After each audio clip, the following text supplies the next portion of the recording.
Bonjour à toutes et à tous à notre nouveau balado MTL Connect 2025.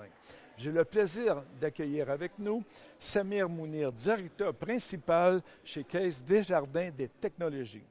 Samir est un expert reconnu de l'innovation technologique avec un parcours qui va de la biotech à l'IA en passant par le financement de start-up. Bonjour Samir, merci d'être avec nous. Bonjour, ça me fait plaisir d'être avec vous puis pour échanger aussi. Super. Pour commencer, Samir, est-ce que tu peux te présenter et ton rôle chez Desjardins? Je vais le faire rapidement. Vous avez déjà fait souligner un petit peu les grandes lignes. Comme vous avez mentionné, je suis chez Desjardins, directeur principal à la caisse qu'on appelle la caisse des technologies.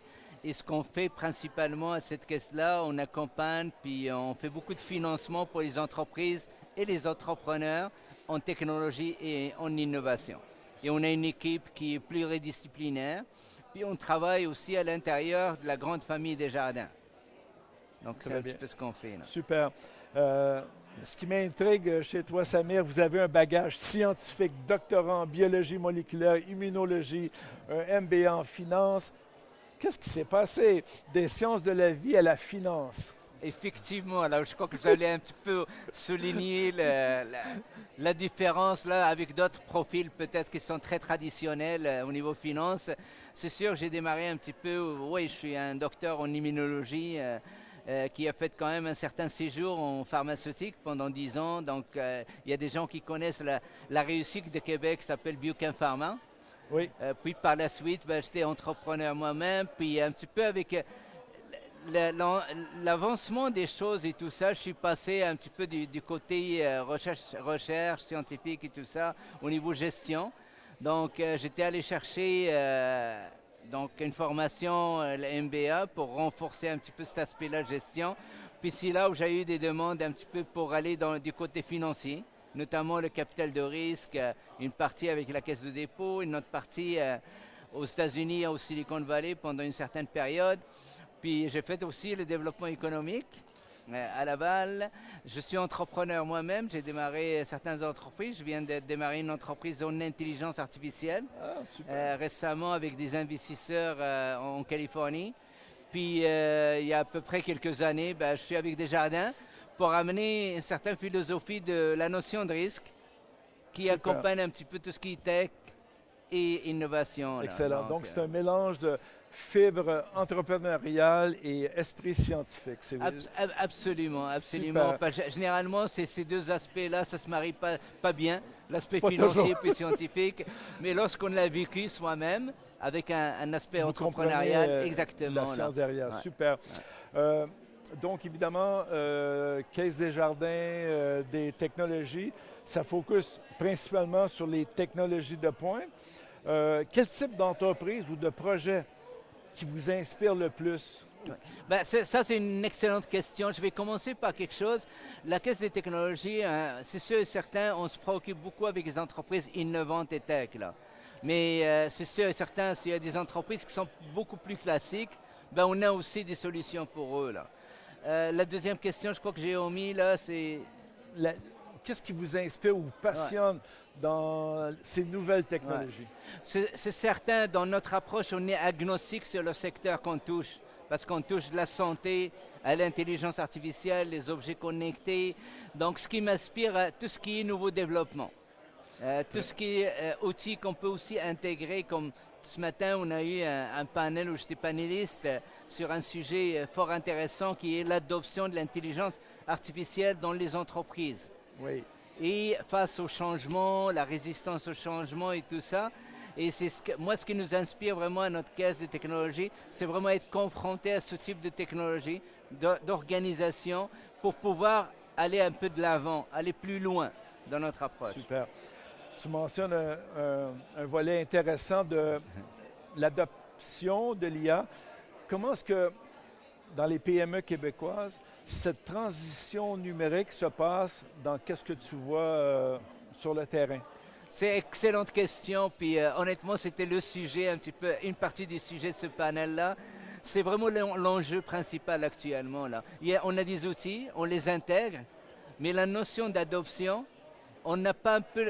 ce qu'il manque, c'est vraiment les agents ce que j'appelle les agents de changement qui vont nous permettre d'adopter ces nouvelles technologies à l'intérieur d'une entreprise.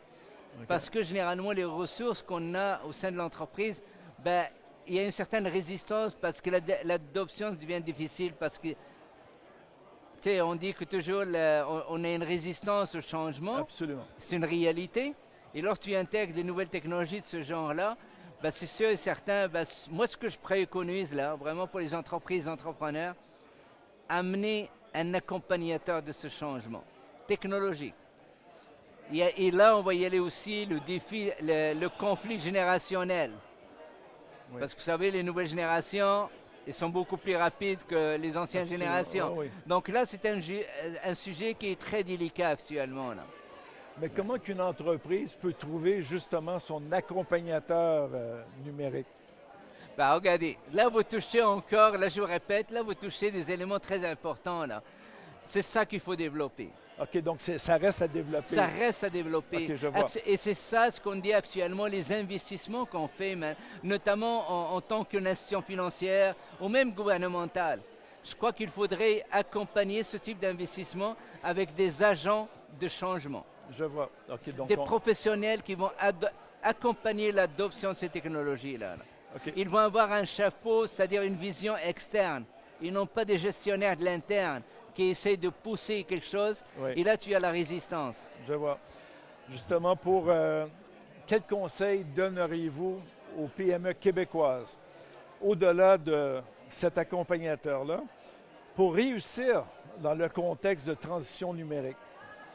Regardez, la seule chose, je vais vous dire, on n'a pas le choix.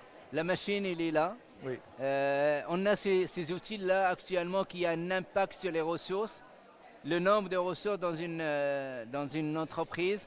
Moi, le conseil, essayez d'intégrer ça le plus tôt possible, tout en sachant qu'il y a des aspects d'éthique, de gouvernance.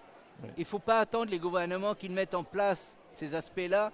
Lorsqu'on a vu l'événement All-In à Montréal qui a eu lieu, il y avait des discussions autour de l'aspect d'éthique et de gouvernance pour l'IA. Oui. Mais là, je crois que si on attend qu'on met ça en place, on est déjà en retard. Et là, on a un enjeu d'augmenter notre production. Et je crois qu'avec ces outils-là, ils vont nous permettre d'être beaucoup plus efficaces, beaucoup plus efficients. Donc la notion de production, ce serait plus un enjeu là, pour nous. Je vois. Donc moi, le conseil, c'est adopter, intégrer, Rapidement. rapidement, mais amener des gens qui vont vous aider dans cette adoption-là. Super. Accompagnement très important. Ouais. Vous savez, MTL Connect, c'est des thèmes autour de l'IA, de la révolution numérique. Puis on sait tous que maintenant, l'IA, c'est la saveur du mois ou c'est la saveur de l'année. Dans votre expérience, quelles sont les opportunités les plus prometteuses de l'IA? Ça, c'est... Pas non, facile. vous rigolez, mais effectivement, actuellement, l'IA, il y a deux façons de le voir. Il y a des gens qui adoptent des outils, hein, qui utilisent la même plateforme, OpenAI, Ouais. puis ils étudient des outils. Il y a d'autres qui vont essayer d'améliorer ces outils pour les adapter à un secteur particulier. Moi, ce que je vois actuellement, là où ça va bouger rapidement, c'est dans le secteur de la santé. On est en train de passer de l'aspect traitement à l'aspect prévention. Et ce qui va nous permettre ça, c'est vraiment ces outils-là. Pourquoi? Parce qu'on aura accès à de la donnée, à de l'information du patient qu'avant, un professionnel de la santé, il ne l'avait pas. Donc, il était toujours dans comment je vais traiter mon patient. Absolument. Mais là, on est là, comment je préviens qu'il y a un cancer. Et là, on est capable de le faire, là. Wow. C'est pour ça le système de la santé, il va y avoir un chambardement. Puis on le voit un petit peu dans d'autres sociétés, là. Le type de diagnostic qu'on est en train de faire, le type de ce qu'on appelle la médecine personnalisée, ça c'est une chose. L'autre chose au niveau de la robotisation des industries. Absolument. On parlait de l'industrie 4.0 hein, à un moment. Là, on est dans autre chose. Tout à fait. Et je vais prendre toujours l'exemple de Tesla. Tesla, il a pris la décision de produire 1 million d'autos ou de voitures par année en 2025-2026. Comment il l'a fait là? Il a robotisé tout le système de production de montage. Et ça, il a intégré des solutions AI. Donc, mais les gestionnaires, ils sont encore là, là. L'humain, il est là. Tout à fait. On ne se débarrasse pas de l'humain, mais l'humain fait autre chose. Oui. Et la machine fait les aspects qui se reproduisent. Mécaniser, travailler à Exactement. la chaîne. Puis je vous Super. dis, au niveau du minier, vous allez voir une révolution majeure. Parce Ok. qu'actuellement, on détecte les mines avec des drones. On n'a plus besoin d'aller creuser, Creuser et aller tout. plus loin et tout ça. Donc il y a des chambardements qui se font et la prédiction de au niveau, je vois ici un robot là. Actuellement, on prédit un peu quand est-ce qu'une machine va tomber en panne. Absolument. On n'attend pas qu'il tombe en Non, panne. exactement. Donc il y a Super. ces aspects-là on les voit et sont en marche. Donc c'est pour ça que honnêtement, le conseil, je répète toujours, adoption, adoption, adoption. Super. Pour terminer, Samir, je pose cette question à tous. Révolution numérique, pour toi, qu'est-ce que ça signifie en une phrase? Transformation. Transformation. Ben, c'est super. Merci beaucoup, Samir, pour ce survol de l'écosystème québécois et dans la transition numérique. Merci beaucoup, ça me fait plaisir. Merci Merci. beaucoup. Merci à toutes et à tous et à la prochaine.